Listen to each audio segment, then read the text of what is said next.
few moments later.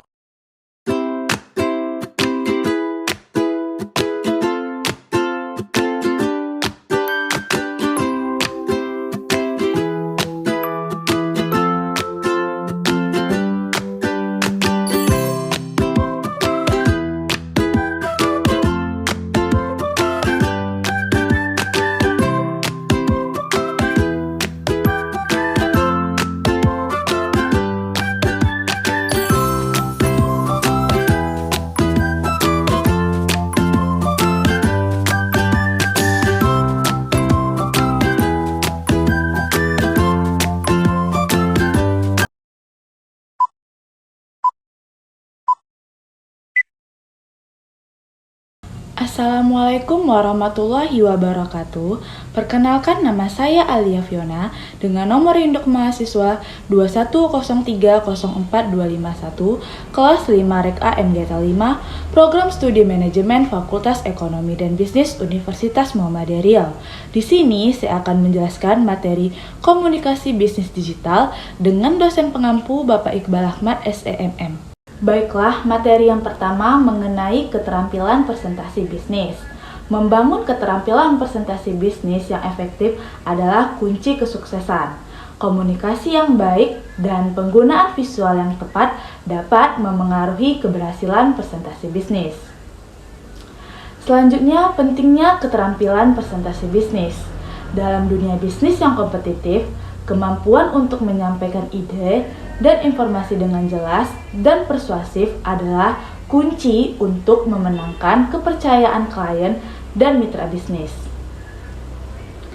Komunikasi efektif dalam presentasi bisnis.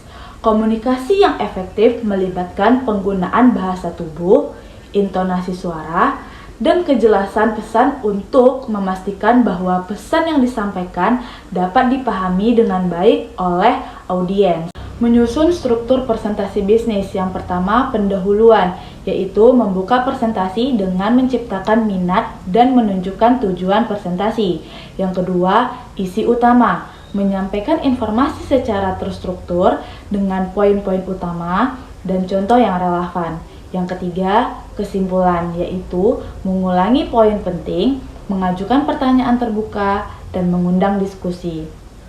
Teknik menyampaikan presentasi bisnis secara persuasif. Yang pertama, gunakan bahasa tubuh yang tepat, yaitu gerakan tangan, ekspresi wajah, dan kontak mata yang kuat dapat meningkatkan daya persuasif dalam menyampaikan presentasi. Yang kedua, sajikan data dalam bentuk grafik, yaitu grafik dan tabel yang jelas dan mudah dibaca, membantu audiens untuk memahami informasi dengan lebih baik. Yang ketiga, sertakan testimoni pelanggan, yaitu dengan menggunakan kutipan dan cerita sukses pelanggan dapat meyakinkan audiens mengenai manfaat produk atau layanan yang disajikan. Selanjutnya yaitu penggunaan visual dan media dalam presentasi bisnis. Presentasi bisnis yang menggunakan gambar, video, atau media lainnya dapat membantu menarik perhatian audiens dan mempertahankan minat mereka sepanjang presentasi. Mengatasi rasa gugup saat presentasi bisnis. Rasa gugup saat presentasi adalah hal yang wajar. Menyiapkan diri dengan baik, latihan yang cukup, dan berfokus pada pesan yang ingin disampaikan dapat membantu mengurangi rasa gugup. Dan yang terakhir, menyampaikan presentasi bisnis dengan percaya diri dan profesional. Percaya diri adalah kunci kesuksesan dalam presentasi bisnis. Memiliki pengetahuan yang mendalam tentang topik, bersikap profesional, dan merasa yakin dengan isi presentasi adalah faktor penting dalam membuat presentasi yang efektif. Materi selanjutnya yaitu komunikasi interpersonal dan kelompok. Komunikasi adalah istilah yang begitu populer di saat ini. Media massa, buku, kelompok atau diskusi, pelatihan, seminar, dan sebagainya membahas mengenai komunikasi. Manusia modern diberondong oleh pesan-pesan komunikasi dari berbagai jurusan, baik secara terang-terangan ataupun secara halus, baik secara verbal ataupun nonverbal. Pengertian komunikasi interpersonal. Komunikasi interpersonal adalah proses pertukaran informasi, ide, pendapat, dan perasaan yang terjadi antara dua orang atau lebih. Contoh komunikasi interpersonal, yang pertama antar pribadi, seperti percakapan antara kedua teman, percakapan keluarga, dan percakapan antara 3 orang. Komunikasi interpersonal bisa terjadi di mana saja ketika menonton film, belajar, dan bekerja. Selanjutnya, menurut R. Wayne Pesch, komunikasi interpersonal atau komunikasi antar pribadi adalah proses komunikasi antara 2 orang atau lebih secara tatap muka. Ini memungkinkan komunikator menyampaikan pesan secara langsung dan komunikan menanggapinya pada saat yang bersamaan. Adapun menurut Dan Barlow, komunikasi antar pribadi adalah proses komunikasi yang melibatkan orang lain. Komunikasi interpersonal terjadi ketika melakukan interaksi yang berfokus pada isyarat verbal dan nonverbal yang sering berbalas. Jika tidak ada proses pertukaran verbal dan nonverbal, maka tidak disebut proses komunikasi antar pribadi. Sedangkan menurut Effendi, komunikasi interpersonal adalah komunikasi yang terjadi pada 2 orang dan melakukan percakapan kontak tersebut bisa bertatap muka atau melalui telepon sehingga menimbulkan timbal balik.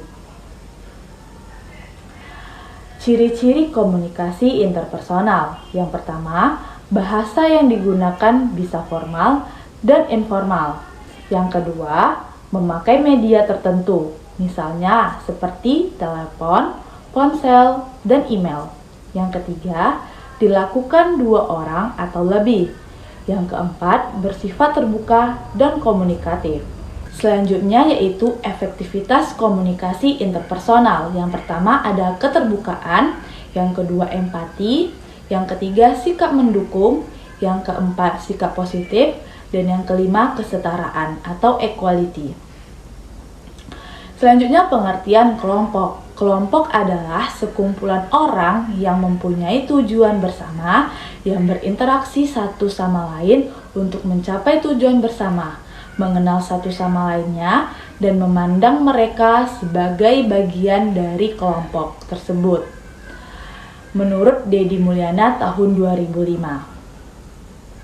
Menurut Michel Bourgogne dalam Wirianto tahun 2005 mendefinisikan komunikasi kelompok sebagai interaksi secara tatap muka antara 3 orang atau lebih dengan tujuan yang telah diketahui, seperti berbagai informasi, menjaga diri, pemecahan masalah, yang mana anggota-anggotanya dapat mengingat karakteristik pribadi anggota-anggota yang lain secara tepat.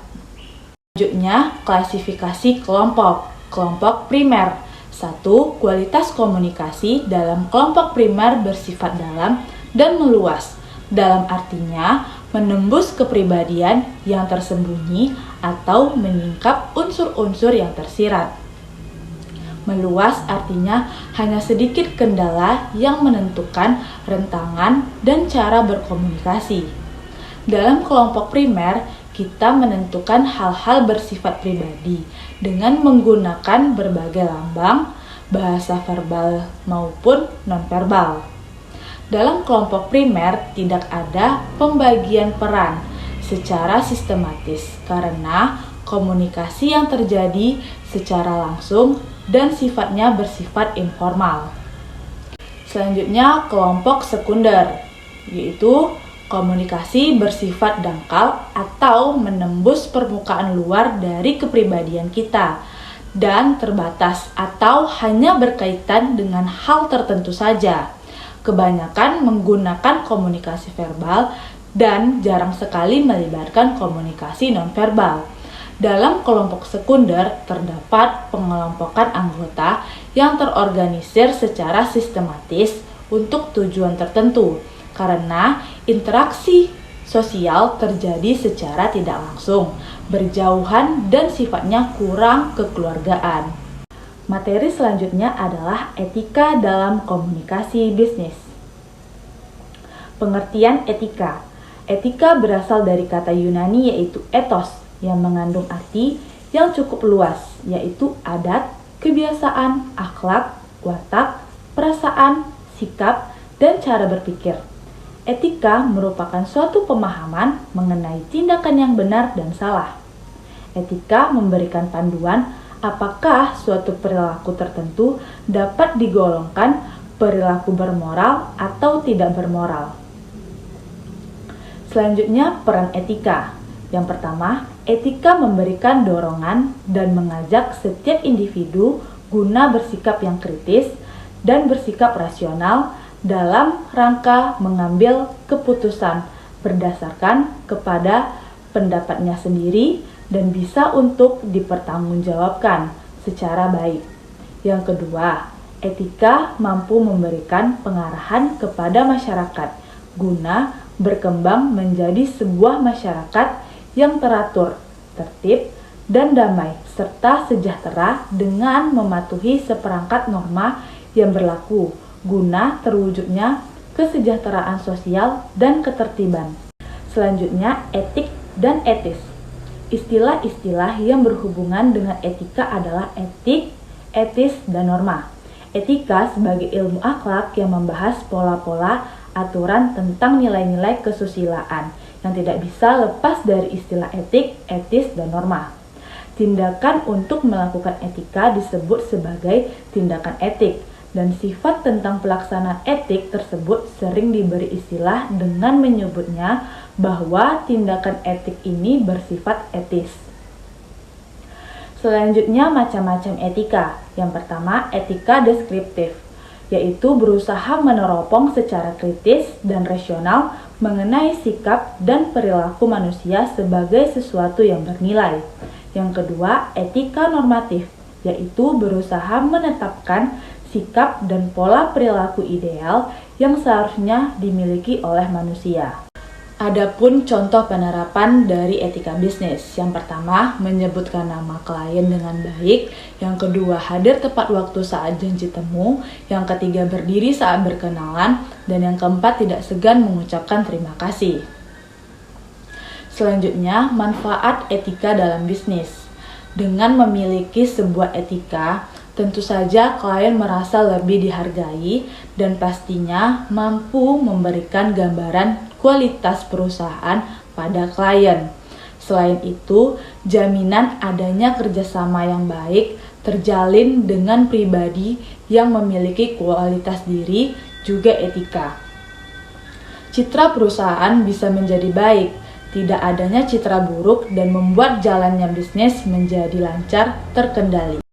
Baiklah, materi selanjutnya yaitu teknologi digital dalam komunikasi. Menurut salah satu lembaga penelitian di US, The Advisory Council for Applied Research and Development, teknologi informasi adalah sebagai suatu disiplin ilmu sains, teknologi dan rekayasa atau engineering, dan teknik-teknik manajemen yang digunakan dalam menangani dan memproses informasi, bagaimana aplikasinya, komputer, dan interaksinya dengan manusia dan mesin, serta asosiasinya dengan kondisi sosial, ekonomi, dan budaya. Teknologi informasi atau TI adalah suatu produk yang tak berwujud atau intangible product. Dalam praktek komunikasi bisnis, diperlukan sarana yang dapat menunjang proses komunikasi itu. Teknologi informasi dan komunikasi yang semakin hari semakin berkembang dapat dimanfaatkan dalam praktek komunikasi bisnis. Selanjutnya, internet adalah jaringan komputer yang tersusun oleh ribuan bahkan jutaan komputer. Pengertian teknologi digital. Teknologi digital adalah suatu alat yang tidak lagi menggunakan tenaga manusia secara manual, tetapi lebih pada sistem pengoperasian otomatis dengan sistem komputerisasi atau format yang dapat terbaca oleh komputer. Beberapa situs jaringan sosial. Yang pertama ada Facebook, yang kedua ada Twitter, yang ketiga ada WordPress, yang keempat ada Blogger, yang kelima MySpace. Pelaksanaan teknologi informasi dalam komunikasi bisnis. Yang pertama ada otomasi kantor, dua berbagi informasi dengan karyawan, ketiga bertukar informasi, keempat tetap berhubungan dengan konsumen, kolega, dan menyuplai, dan yang kelima menjalin kerjasama atau berkolaborasi. Yang keenam, menciptakan dan mengembangkan produk dan jasa. Yang ketujuh, menghemat biaya. Kedelapan, memudahkan akses informasi dan komunikasi. Beberapa manfaat mempelajari penggunaan teknologi informasi dalam komunikasi bisnis. Yang pertama, dapat memperoleh, mengenal, serta mengerti dari definisi teknologi informasi. Yang kedua, memperoleh, mengenal, serta mengerti apa fungsi teknologi informasi dalam komunikasi bisnis. Yang ketiga, kita dapat memperoleh, mengenal, serta mengerti alasan penggunaan teknologi informasi dalam komunikasi bisnis. Yang keempat, kita juga memperoleh, mengenal, serta mengerti apa penggunaan teknologi informasi dalam komunikasi bisnis. Baiklah, sekian penjelasan terkait materi komunikasi bisnis digital. Apabila ada kekurangan, saya mohon maaf. Semoga apa yang saya sampaikan dapat menambah pengetahuan dan informasi untuk teman-teman semua.